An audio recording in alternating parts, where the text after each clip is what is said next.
हमने गड्ढे किए होते हैं, जो ड्रिल की होती है, उनमें हम 25 या 32 की जो बार्स होती हैं, रेनफोर्समेंट बार डालकर हम उसे ग्राउट कर देते हैं, तो वो बार्स जो हैं चट्टान के साथ अच्छे से बॉन्ड में आ जाती हैं, यानी अच्छे से पकड़ कर लेती हैं। उसके बाद जो हमने जगह बनाई होती है फुटिंग की, तो फुटिंग के लिए हम रेनफोर्समेंट बार डालते हैं, जो भी हमारी स्प्रेड फुटिंग होती है। बार डालने के बाद जो हमारे नीचे से जो सरिये हमने चट्टान में गड़ा रखे हैं, उन्हीं बार्स को हम उसमें मोड़ देते हैं, जो हमारी फुटिंग होती है, फुटिंग्स की बार्स में, तो वो आपस में बॉन्ड हो जाती है, जिसकी वजह से दोस्तों हमारी जो चट्टान होती है, चट्टान के ऊपर जो हमारी फुटिंग होती है, वो फिसल नहीं पाती, क्योंकि हमने नीचे से रेनफोर्समेंट देकर उसको लॉक कर दिया है। उसके बाद बारी आती है दोस्तों कंक्रीटिंग की। कंक्रीट में दोस्तों हम कोशिश करें हाई ग्रेड की कंक्रीट इस्तेमाल करें। हमारी जो कंक्रीट का ग्रेड होगा, कोशिश करें तो M25 का ग्रेड रखें, जिसे हम 1-1-2 कहते हैं, यानी 1 सीमेंट हो गया हमारा, और 1 रेत हो गया, और 2 हमारे जो एग्रीगेट हो गए, यानी मोटी रोडी हो गई। ये फुटिंग की चौड़ाई कम से कम दोस्तों कोशिश करें हमारी 300 mm जरूर हो, यानी जो 30 सेंटीमीटर होता है, 1 फीट की जरूर रखें दोस्तों, उससे कम ना रखें। जैसे ही जो हमारी फुटिंग हम तैयार करेंगे, जो फाउंडेशन तैयार करेंगे हम, तो वो स्टेप जो कटिंग की है हमने चट्टान पर, हर स्टेप के लिए अलग कॉलम आता है, और हर कॉलम के लिए अलग हमारी फुटिंग आएगी।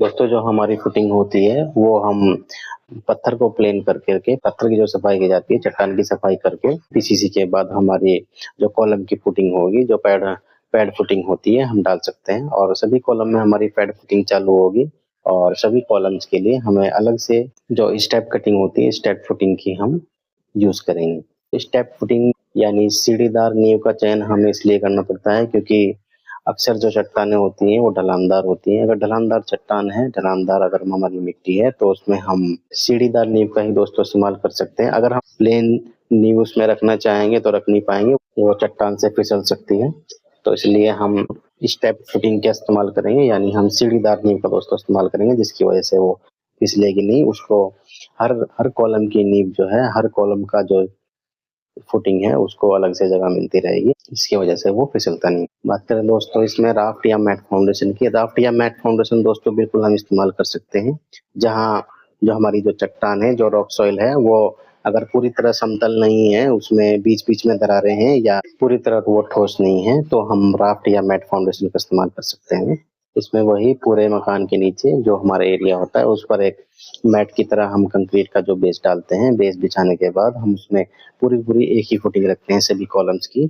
उसका फायदा ये रहता है दोस्तों, अगर कहीं से बैठ भी जाए, अगर कोई भी हिस्सा, बेस का कोई भी हिस्सा बैठ भी जाए, तब भी वो पूरा लोड जो है संभाले रखता है। तो दोस्तों जो हमारी रॉक सॉइल है, रॉक सॉइल पर जब हम फाउंडेशन बनाते हैं, पूरे स्लोप को हम कट बना करके सीढ़ीदार नुमा बना देते हैं, और सीढ़ीदार नुमा हमारे फाउंडेशन होती हैं, तो वो ऊपर नीचे दोस्तों रहती हैं। तो जो हमारा जो प्लिंथ लेवल रहता है, प्लिंथ लेवल से हम चेक करते हैं कि सारे के सारे कॉलम्स आके वहीं पे मिलेंगे हमारे।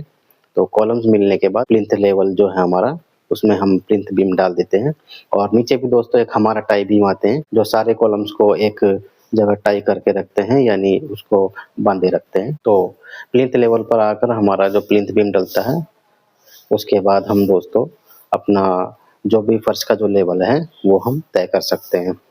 तो ये थी दोस्तों हमारी रॉक सॉइल के बारे में। तो रॉक सॉइल पर कौन सी फाउंडेशन होगी, और उसमें क्या-क्या हमें तैयारी करनी पड़ती है।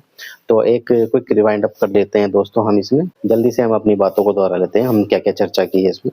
तो सबसे पहले दोस्तों हमारी जो रॉक सॉइल होती है, उसके टेस्ट होते हैं। हम साउंडनेस टेस्ट भी करते हैं उसमें, हथौड़े से बजाकर हम चोट मारकर उसमें देख लेते हैं कौन सी साउंड है, हमारी धातु की साउंड है या वुडन साउंड है। उसके हिसाब से हम डिसाइड करते हैं चट्टान ठोस है या खोखली।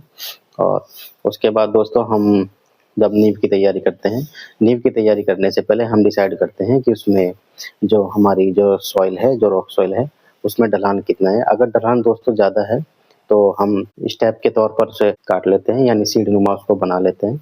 सीढ़ीनुमा बनाने के बाद दोस्तों जब हम नींव की तैयारी करते हैं, नींव में जगह की सफाई करने के बाद दोस्तों हम उसमें जो रिबार्स होती हैं, उसमें गड़ा देते हैं नीचे होल करके, और होल करने के बाद हम पीसीसी डालने के बाद हम रेनफोर्समेंट करते हैं। रेनफोर्समेंट करने के बाद दोस्तों हमारी फुटिंग डलती है। अलग-अलग सीढ़ी के लिए दोस्तों सीढ़ीदार नुमा हमने काटा है। अलग-अलग सीढ़ी के लिए हमारी अलग-अलग फुटिंग होगी। सारे कॉलम ऊपर-नीचे होंगे, ऊपर जा कर के वो एक जगह टाई हो जाएँगे जो हमारे प्लिंथ बीम पर जाएँगे। उसके बाद हमारा फर्श का लेवल दोस्तों तय हो जाता है, मकान का हमारा फर्श का लेवल क्या होगा। तो ऐसे करके दोस्तों हमारे रॉक सॉइल में हम फाउंडेशन डालते हैं। तो आज के लिए दोस्तों इतना ही, फिर मिलेंगे दोस्तों किसी और वीडियो में किसी और सॉइल के साथ या किसी और दूसरी वीडियो के साथ।